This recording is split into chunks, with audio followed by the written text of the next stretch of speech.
abandonados, encontrados de novo pelo Senhor.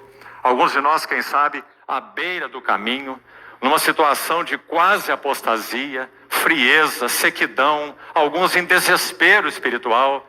E eu não estou usando forças de expressão, porque é isso o que temos visto viajando por aí. Mas há um ponto extremamente positivo no meio disso tudo. O Espírito Santo é o único capaz, e é o que ele tem feito, de despertar esse clamor no coração da igreja, que é um clamor por Cristo mesmo. Não é um clamor por mais coisas, não é um clamor exatamente por mais doutrinas ou ensinos, embora, claro, isso seja necessário. Muito menos um clamor por mais obra, ativismo, mas é um clamor para, de alguma maneira, tocar de novo a pessoa gloriosa do nosso Senhor Jesus. Então, meus queridos irmãos, a notícia que temos para dar aqui já no primeiro dia é que sim, é essa mesma carga que o Senhor tem depositado no coração dos irmãos que aqui estarão partilhando a palavra nesses dias. Todos eles. Essa mesma nota.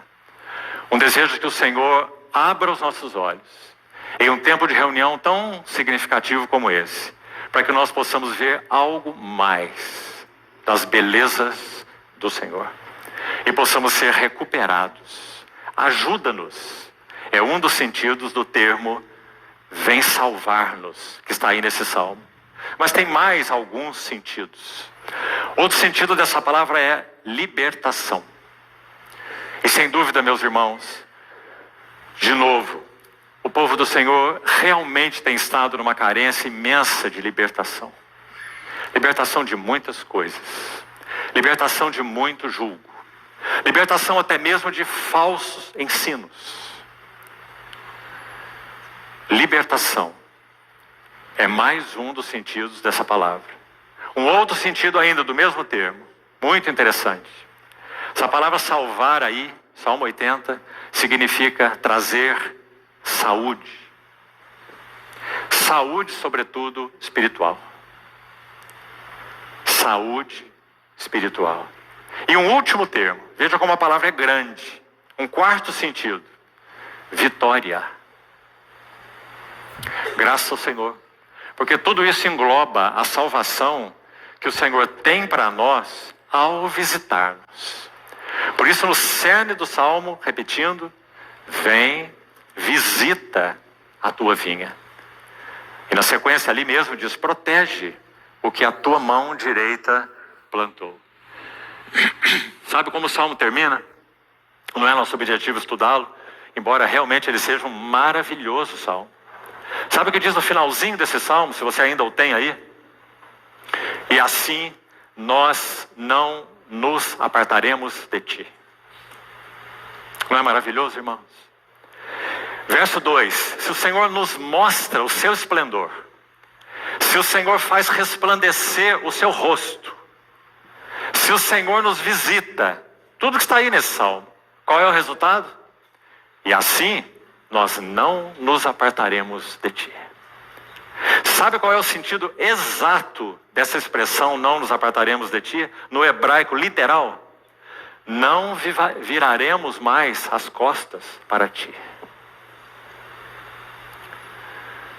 Querido irmão ou irmã, será que na nossa história pessoal, será que em nossa história congregacional, de alguma maneira temos experimentado algo assim? Um virar as costas? Mais ou menos como um templo sem arca. Reuniões estão lá com dias e horas marcadas. O inário está lá para se cantar os hinos. Os que ministram a palavra estão lá para ministrar, quem sabe até numa escala pré-agendada. Hoje é meu dia, outro é outro dia. Em alguns lugares, a ministração da palavra do Senhor deixou de ser chamada assim e passou a ser chamada de aulas. Aulas sobre isso, aulas sobre aquilo e aulas sobre aquilo outro. Mas a presença viva do Senhor está fora. Está como aquele que bate do lado de fora na Assembleia de Laodiceia. Espera que alguém ouça para que ele entre de novo. E ceie, coma, se deleite com aqueles que ele comprou com seu precioso sangue. E sabe, irmãos, nenhum de nós com o mínimo de sensatez espiritual pode falar isso com um sorriso nos lábios. Porque essa é uma tristeza presente no meio do povo de Deus, como um rebanho comendo pastos secos. Então, meus amados irmãos, esse Salmo 80 reflete muito bem qual o encargo que o Senhor tem depositado no nosso coração para esses dias. O que nós queremos? Nós queremos ter o privilégio juntos, porque reconhecemos que esse é o desejo central do coração do Senhor. Se você pensa de outra maneira, tenha toda a liberdade. Mas nós precisamos comunicar o que tem estado no nosso coração, já que estamos usando a palavra para isso. O que está no nosso coração é que esse é não é é o desejo central do coração do Senhor para esses dias. Porque o povo do Senhor, o seu rebanho, o rebanho do seu pastoreio, que Ele comprou com precioso sangue, tem necessitado desesperadamente de ajuda, libertação, saúde e vitória. Então que o Senhor, na sua misericórdia, estenda a sua mão sobre nós esses dias. Mostra o teu esplendor. E ainda uma coisa a mais para entrarmos no que será nosso encargo central de contemplação do Senhor nessa primeira reunião. Algo que também já temos dito em vários outros contextos, mas por favor, escute de novo. Um servo do Senhor, extremamente usado pelo Senhor, aliás, um erudito bíblico, do qual bebemos dessa fonte até hoje, viveu há mais de 100 anos atrás, um bispo chamado Westcott. Muitos aqui já ouviram esse nome. Nos seus dias, isso então em torno de 100 anos mais atrás, ele disse assim: o povo do Senhor, nos nossos dias, e este então eram os seus dias, mais de 100 anos atrás, carece de voltar os seus olhos e o seu coração para 2 livros da Bíblia em especial. Primeiro, a profecia de Jeremias. Segundo, a Epístola aos Hebreus. Por que a profecia de Jeremias? Porque é o profeta do Velho Testamento que melhor trata com a questão da apostasia. Jeremias é uma figura de Cristo tão tremenda. Ele pregou ao povo de Deus, ao povo da aliança, por 40 anos. Um fiel profeta do Senhor. E não precisamos dizer mais nada sobre ele. Um profeta do Senhor. E qual foi o resultado do seu ministério de 40 anos? Nenhum. Nem uma alma se voltou para o Senhor. Em 40 anos de um ministério no nível do ministério de Jeremias. Então esse irmão, Westcott, chamou a atenção nos seus dias, e hoje os nossos dias são muito mais graves do que aqueles que ele viveu. Então ele chamou a atenção para essa profecia por causa, a palavra da profecia de Jeremias, por causa da apostasia. E o que é a apostasia? Pôr-se à margem do caminho. Estou cansado, estou frustrado, estou desesperado. Acho que não tem mais nada para mim. Não acredito mais